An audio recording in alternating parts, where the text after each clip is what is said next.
Hello दोस्तों, welcome to my channel. दोस्तों, आज की वीडियो में आप देख सकते हैं कि सीएचएसएल 2023 टीयर 1 की बात करूंगा। तो आप देखेंगे यहाँ पे कि 2 अगस्त को पूछा गया शिफ्ट नंबर 4 में जितने सारे क्वेश्चंस होंगे इंग्लिश नहीं बल्कि मैथ्स का, इन सबको हम लोग डिस्कस करने वाले हैं बेहतरीन तरीके से। तो ये हमारा सेट नंबर 4 होगा। आइए शुरुआत करते हैं, चलते हैं सीधे मैथ्स के सवालों की तरफ।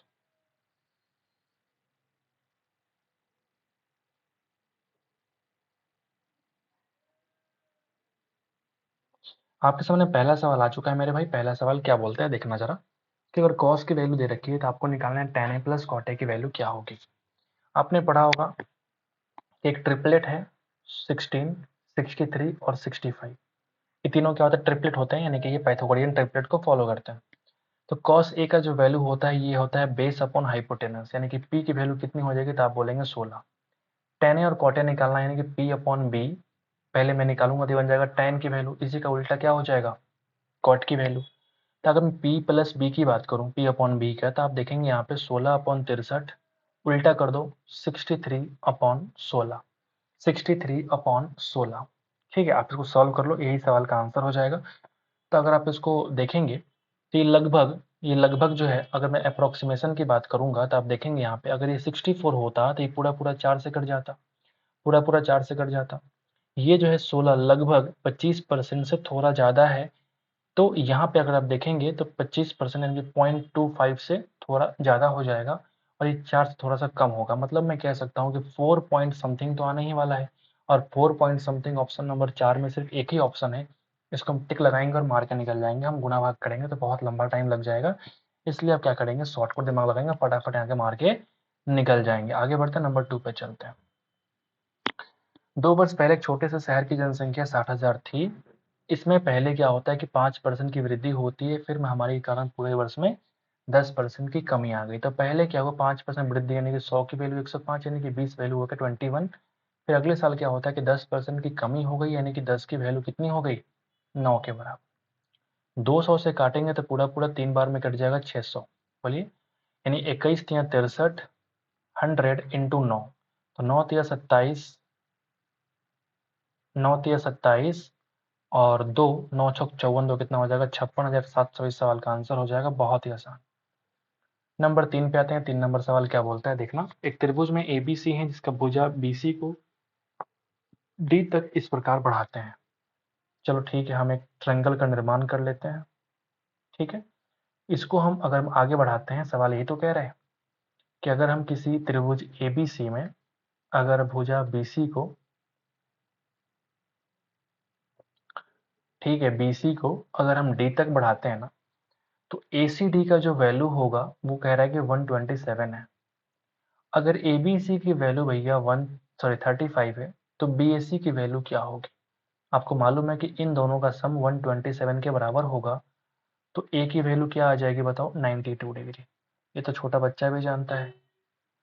4 नंबर पे आते हैं। ए बी और सी डी का वैल्यू 8 और 6 है। किसी वृत्त के एक ही दिशा के अंदर दो समांतर जीवाएं हैं। मान लो हमने कोई एक बड़ा सा सर्कल ले लिया ताकि मुझे सॉल्व करने में आसानी हो। तो आपसे ये कह रहा है मेरे भाई कि एक ही साइड में, केंद्र के एक ही दिशा में दो हमारे पास जीवाएं हैं।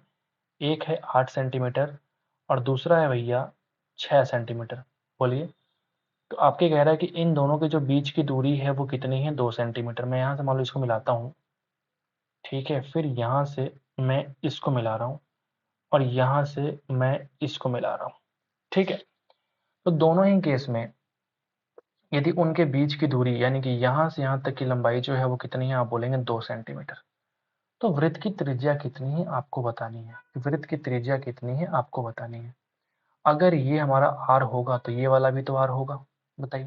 अगर हम इसको ओ मान लें सेंटर को, तो ये हमारा बड़का वाला जीवा यानी कि ये भी हमारा छोटका वाला जीवा यानी कि सी डी। बोलिए, अब यहाँ पे मुझे क्या करना पड़ेगा, जरा देखो ध्यान से। अगर ए बी की लंबाई पूरे 8 है तो यहाँ से यहाँ तक की लंबाई कितनी हो जाएगी, तो आप बोलेंगे 4। बोलिए, और यहाँ से यहाँ तक की लंबाई कितनी हो जाएगी, तो आप बोलेंगे 3, क्योंकि 6 का आधा 3। बोलिए, अब दो जगह मुझे लगाना पड़ेगा पाइथागोरियन ट्रिपलेट। एक बार अगर मैं यहाँ से यहाँ तक की लंबाई को मान लूँ कि ये हमारा x के बराबर है, तो आप जरा देखना कि R square is equal to X square plus 4 का स्क्वायर यानी कि 16, चलेगा ना। फिर दूसरी तरफ आर स्क्वायर को हम क्या लिख सकते हैं, इसी को हम लिख सकते हैं 3 स्क्वायर प्लस एक्स प्लस 2 का स्क्वायर, चलेगा ना। तो दोनों ही केस में दोनों आर स्क्वायर की वैल्यू के बराबर है, तो मुझे यहाँ से x की वैल्यू मिल जाएगी, फिर मुझे r की वैल्यू निकालनी पड़ेगी। बढ़िया सवाल है ये। आओ जरा हल करें। X square plus 16 is equal to 9 और 4 13 प्लस एक्स स्क्वायर प्लस 2 दूना 4 इंटू एक्स, सही है ना। एक्स स्क्वायर कट जाएगा यानी कि 4x की वैल्यू आ चुकी है 3, यानी x की वैल्यू आ जाएगी 3/4। क्या मैंने सही किया? क्या मैंने सही किया? आप जरा देखो एक बार ध्यान से कि मैंने सही किया क्या। एक्स स्क्वायर प्लस 4 2 दूना 4 इंटू एक्स, ठीक है। x की वैल्यू आ चुकी है आपके सामने 3/4। अगर x की वैल्यू आ गई तो आपको निकालनी है भैया क्या, मुझे बता दो।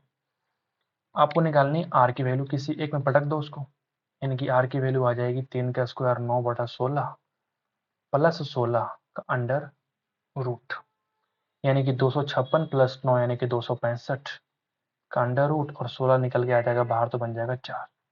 और ये इस सवाल का आंसर। ये बढ़िया सवाल है, आप चाहो तो इसको टिक कर सकते हो। आगे बढ़ते हैं, नंबर 5 पे आते हैं। 2 वर्ष पहले गांव की जनसंख्या 12,000 थी, फिर पिछले 2 वर्षों में गांव की जनसंख्या में क्रमशः 2.5% और 3% की वृद्धि होती है, तो गांव की वर्तमान जनसंख्या कितनी है। तो मैं गुणा भाग नहीं करूंगा, आप खुद से कर लेना। मैं ये कह रहा हूँ कि 12,000 अगर है, मान लो ये 100 के बराबर है, तो अगले साल 2.5% की वृद्धि यानी कि 102.5 हो गया। फिर अगले साल कह रहा है कि अगर 100 हुआ तो 103 हो जाता है, मतलब 3% की वृद्धि हो जाती है। अब सॉल्व करना, इस सवाल का आंसर निकालना, आप खुद से कर लेना, मैं नहीं करूंगा। टाइम वेस्ट नहीं करते, आसान सवाल था। ये आते हैं हम, ये बढ़िया सवाल है। इसका मान ज्ञात करें।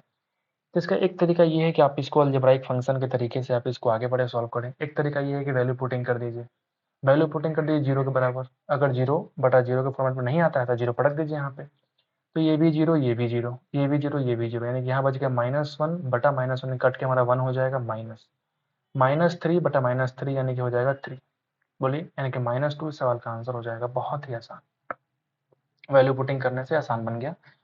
आधार की त्रिज्या और ऊंचाई का योग कितना है? 42। बेलन के बारे में कह रहे हैं, सिलेंडर यानी कि रेडियस प्लस हाइट का जो योग है वो कितना है? 42। कुल पृष्ठीय क्षेत्रफल यानी कि कुल पृष्ठीय क्षेत्रफल जो होता है वो होता है 2πr r प्लस h। इसकी वैल्यू कितनी है? तो आप बोलेंगे 6336। तो आप जरा देखो इन दोनों का सम कितना है? 42, यानी कि 42 हम काट के देखते हैं। 42 1 जा 42, 21 और ये थे 213, 213 ठीक कट जाएगा 5 बार में।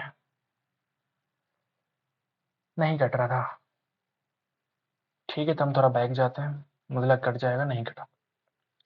तो बेलन का वक्र पृष्ठ क्षेत्रफल दशमलव के 2 स्थान तक सही याद करना, 2πr आपको फाइंड आउट करनी है। तो आओ जरा पहले हल कर लेते हैं। 2 इंटू 22/7, हमें r नहीं मालूम है, हमें ये मालूम है 42, और ये 6336।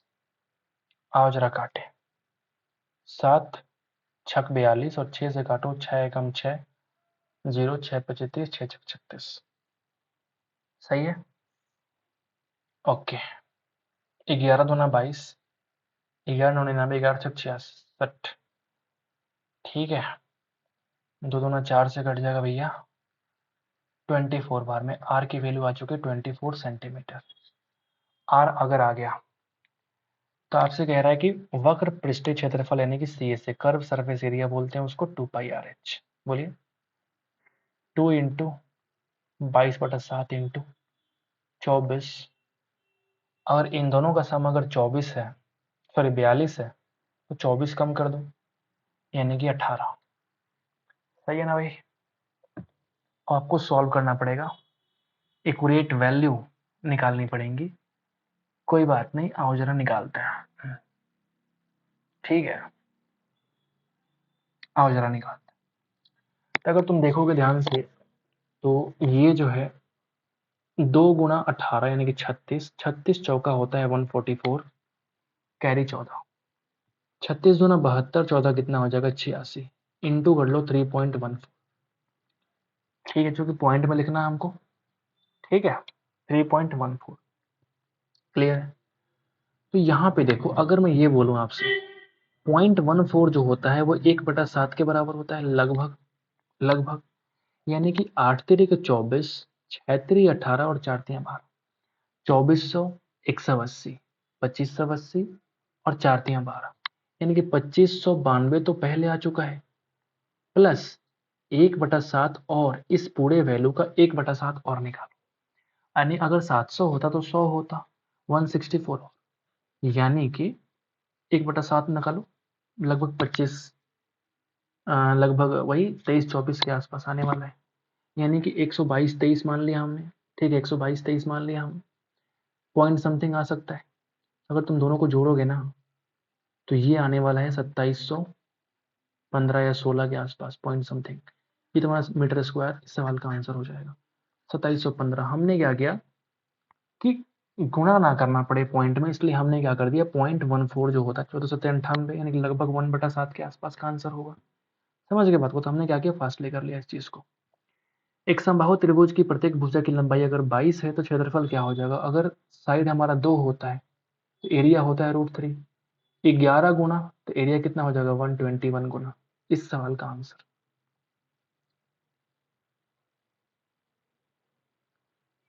किसी वर्ष के दौरान खेलों पर खर्च की गई कुल धनराशि है इतना रुपया। इतना आपको दे रखा है, तो आपसे कह रहा है क्रिकेट और हॉकी पर मिलाकर धनराशि कितने हुए हैं। तो क्रिकेट पर भी 20% और इस पर 20%, यानी कि 40% खर्च हुआ, यानी कि 2/5। 2/5, 2/5 किसका? तो आप बोलेंगे 1/5 पे जितना सोना है लगाते रहना।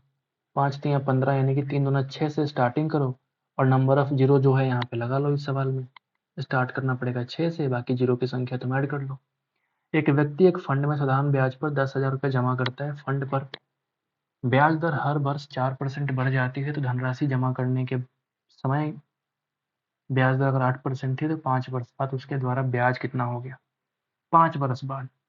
तो पहले साल जो है ना वो रेट था 8%, अगले साल हो गया 8×4=12, अगले साल हो गया 16%, फिर हो गया 20%, फिर हो गया 24%। इन सबको हमने जोड़ दिया, बताओ। यानी कि 16, सॉरी 20 और 16 36, 36 और 20 56 और 24 कितना हो जाएगा? 80% इसको ब्याज देना पड़ गया 5 साल में। यानी कि 10,000 का इसको 8,000 रुपये इसको ब्याज देना पड़ जाएगा। बहुत ही आसान समझ। दुकानदार जो है एक उत्पाद को क्रय मूल्य से 5% अधिक मूल्य पर अंकित किया और 10% छूट देकर के इतने में सेल कर दिया, तो क्रय मूल्य ज्ञात करें। बहुत ही आसान। 100 रुपया के वस्तु को 5% अधिक मूल्य अंकित कर दिया, 10% का डिस्काउंट दिया, मतलब 94.5 हो गया, ये तुम्हारा सेलिंग प्राइस। 10.5 कम कर दिया हमने इनमें से, तो ये सीपी और वो एसपी, यानी कि 1890 जो होगा कुछ और नहीं बल्कि 94.5 के बराबर होगा। मुझे निकालना है 100 की वैल्यू। ये कट जाएगा 2 बार में, यानी कि 2000 इस सवाल का आंसर हो जाएगा। आप खुद से भी कर सकते थे ये सवाल, आसान सिर्फ लगता है ये। ए बी जो है वृत्त की एक जीवा है और इसका व्यास दे रखा है एओसी इस प्रकार है कि ए सी बी की वैल्यू 65 है। ओके, हमें काम करते हैं, पहले बनाते हैं हम सर्कल। ठीक है, देखा हमारा ऑटोमेटिक शेप बन जाता है। मैंने कैसे इस सर्कल की तरफ घुमा दिया। ये पावर पॉइंट की खासियत है, कुछ चीज़ें ऑटोमेटिक कर लेती है अगर आपके पास अच्छे वर्जन के पावर पॉइंट है तो ए बी जो है वृत्त की एक जीवा है हमारे पास। हमने क्या देखा यहाँ पे, ए बी एक वृत्त की जीवा है और इसका व्यास एओसी, यानी कि व्यास अगर बात कर रहे हैं तो कहीं ना कहीं सेंटर से पास होगा और कहीं ना कहीं जाकर के यहाँ पे पॉइंट जो खत्म हो रहा है वो तुम्हारा एओसी है। तो ए सी बी की लंबाई, ए सी बी, ओके, ए सी बी ये वाला जो पॉइंट हो रहा है ना अंदर वाला, ये 65 है। यदि ए टी जो है ना बिंदु ए पर एक स्पर्श रेखा है, बिंदु ए पर एक स्पर्श रेखा है ए टी, ठीक है, तो बी ए टी की वैल्यू क्या होगी? अरे भाई साहब, ये तो सेम वैल्यू होता है 65 के बराबर। बोलिए, स्पर्श रेखा इसके दूर वाले जो एंगल के बराबर होता है। जो स्पर्श है इस जीवा के द्वारा बनाया गया परिधि पर जो एंगल होता है उसके द्वारा क्या होता है? बराबर होता है 65 के बराबर। तो ऑटोमेटिक आपको दिख रहा होगा। समझ गए बात? अगर नहीं भी दिख रहा है तो आप देख सकते हैं कि अगर ये हमारा क्या बोलते हैं, ये डायमीटर है तो ये वैल्यू कितनी हो जाएगी? 90 डिग्री। और ये अगर स्पर्श रेखा है तो पूरा कितना हो जाएगा 90 डिग्री, तो 65, तो ये कितना हो जाएगा 35, बाकी तुम जोड़ दो तो कम कितना हो जाएगा 65, ये ऑटोमेटिक बन जाएगा। समझ गए बात? साइन माइनस कॉस की वैल्यू अगर है तो आपको साइन प्लस कॉस आपको फाइंड आउट करनी है। बढ़िया, कुछ नहीं करो, ठीक है, बहुत ही आसान है ये निकालना, आप इन दोनों का स्क्वायर कर दो, ठीक है, तो क्या मिलेगा बताओ, sine square theta plus cos square theta. खैर इससे कोई फायदा नहीं होगा मेरे हिसाब से, इससे कोई फायदा नहीं होगा, साइन माइनस कॉस दे रखा है, ओके,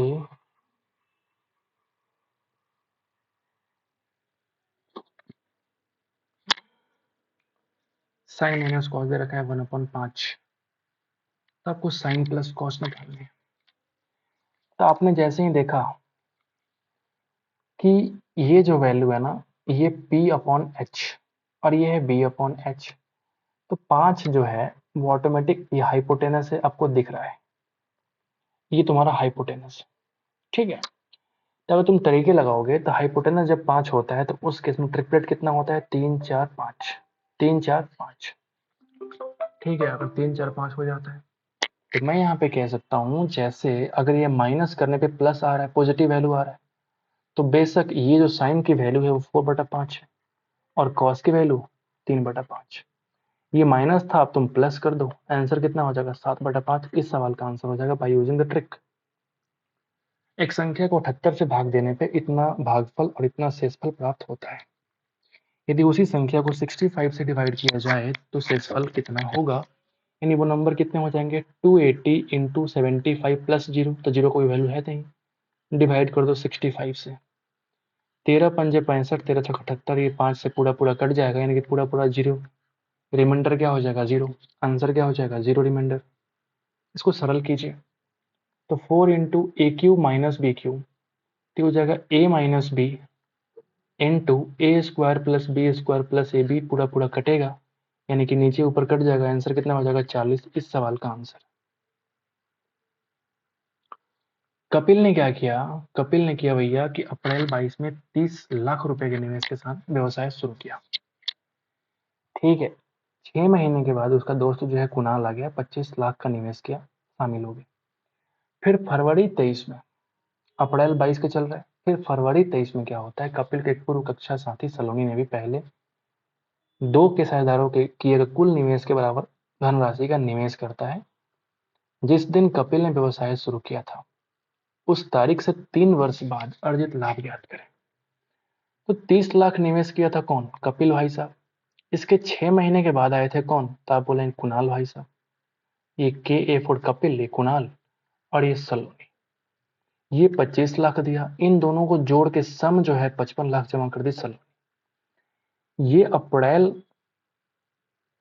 22 में आता है, 6 महीने बाद ये पूरा पूरा 3 साल यानी 36 महीने का कारनामा कर रहा है। अगर मैं यहाँ पे टाइम की बात करूँ तो पूरा पूरा 36 महीना टाइम करता है, ये 6 महीना कम यानी कि 30 महीना। बोलिए अब ये कितना हो जाएगा बताइए।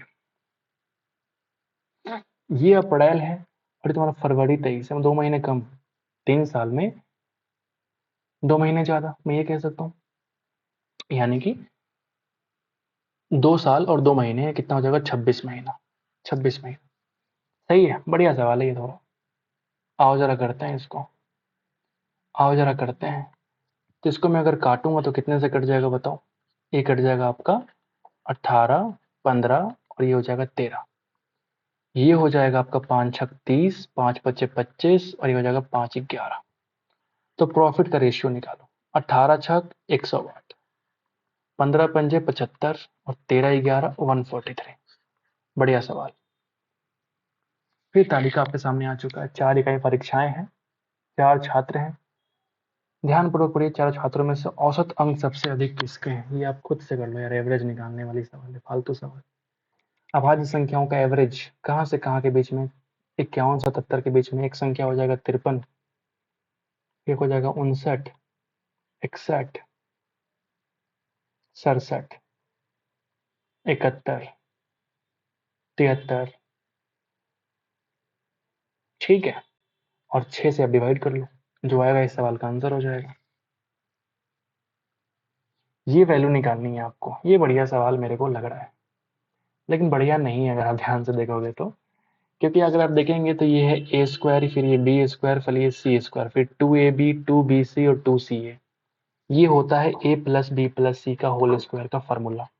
तीनों को तुम जोड़ोगे तो बन जाएगा 0.29 का स्क्वायर, बोलिए, बटा ये हो जाएगा, ये कितना 0.3 यानी कि ये बन जाएगा 0.9, ये बन जाएगा 0.4 और ये बन जाएगा 0.16। तीनों को तुम जोड़ोगे तो बन जाएगा 0.29। बोलिए, अगर तुम काटोगे तो एक कट जाएगा, एक बच जाएगा, आंसर क्या हो जाएगा 0.29। बढ़िया। इसकी वैल्यू क्या होगी?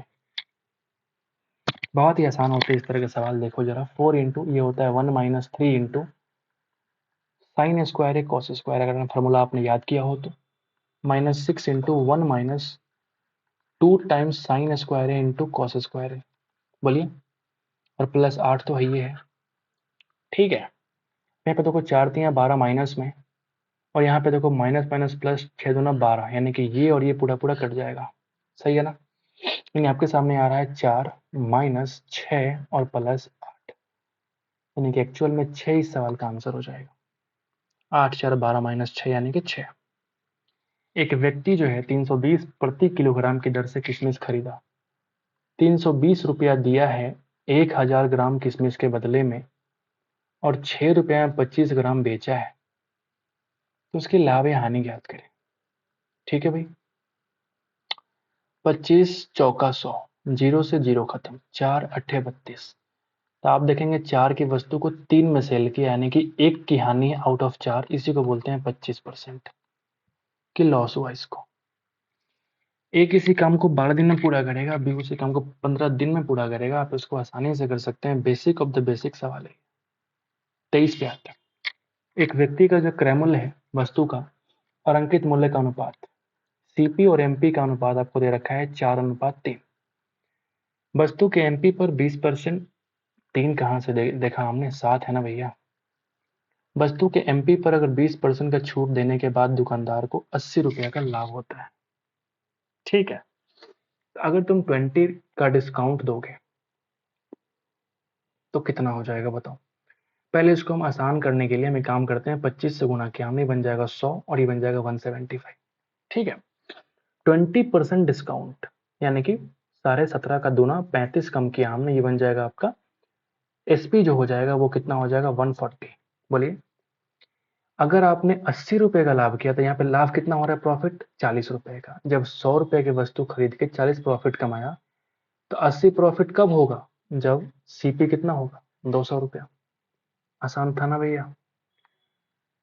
हाँ, इंग्लिश है, मैथ्स है, विज्ञान है, सामाजिक विज्ञान है, कंप्यूटर है। तो आपसे कह रहा है कि छात्र द्वारा औसत अंक निकालने हैं। भाई तुम खुद से निकाल लो, मैं निकाल देता हूँ। देखो 60 और 60, 70 60 130, और 40 170, और 50 220, 300/5 यानी कि 60 इस सवाल का आंसर हो जाएगा। बहुत ही घटिया किस्म के सवाल आते हैं हम लोग आखिरी सवाल पे। एक लड़का साइकिल से अपने घर से स्कूल के बीच एक निश्चित दूरी को तय करता है। 15 किलोमीटर पर आवर की औसत चाल से साइकिल चलाते हुए वह 10 मिनट देर से पहुंचता है, और 20 के स्पीड से अगर चलता है भैया, तो क्या होता है कि 5 मिनट पहले पहुंच जाता है। यानी जब 15 किलोमीटर पर आवर की चाल से इसने शिफ्ट किया 20 किलोमीटर पर आवर की चाल में, तो क्या फर्क पड़ा जरा देखना। पहले 10 मिनट देर से पहुंचता था, अब वो 5 मिनट पहले पहुंचता है, मतलब इसको 15 मिनट कम लगते हैं। 15 किलोमीटर पर आवर स्पीड से 20 किलोमीटर पर आवर स्पीड में शिफ्ट करने पे क्या होता है कि इसको 15 मिनट कम लगता है। तो स्पीड में आपने कितने का बढ़ोतरी किया, तो आप बोलेंगे +1/3।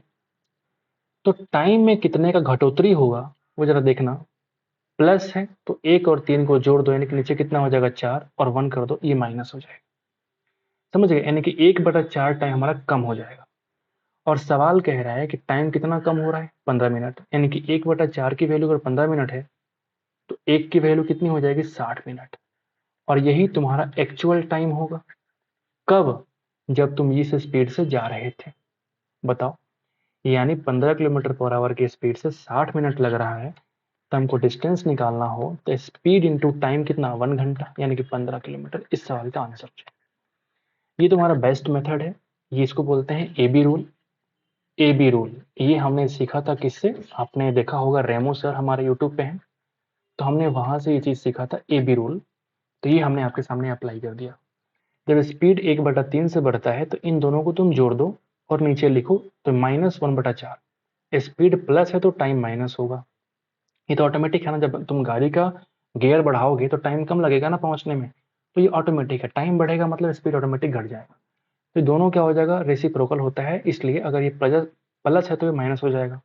तो 1/4 की वैल्यू अगर 15 मिनट के बराबर है तो 1 की वैल्यू 60 मिनट, और ये 60 मिनट को 1 घंटा कहते हैं, तब डिस्टेंस तुम निकाल दो खुद से, यानी कि 15 किलोमीटर क्या है, उसके घर के और स्कूल के बीच की दूरी है। तो उम्मीद करते हैं कि आपको समझ में आ गया होगा, तो एक बार लाइक कर दीजिएगा हमारी इस एफर्ट के लिए। मिलते हैं आपसे अगले वीडियो में, आज के लिए इतना ही दोस्तों, thank you so much for watching the video. मिलते हैं आपसे अगले वीडियो में, थैंक यू वंस अगेन।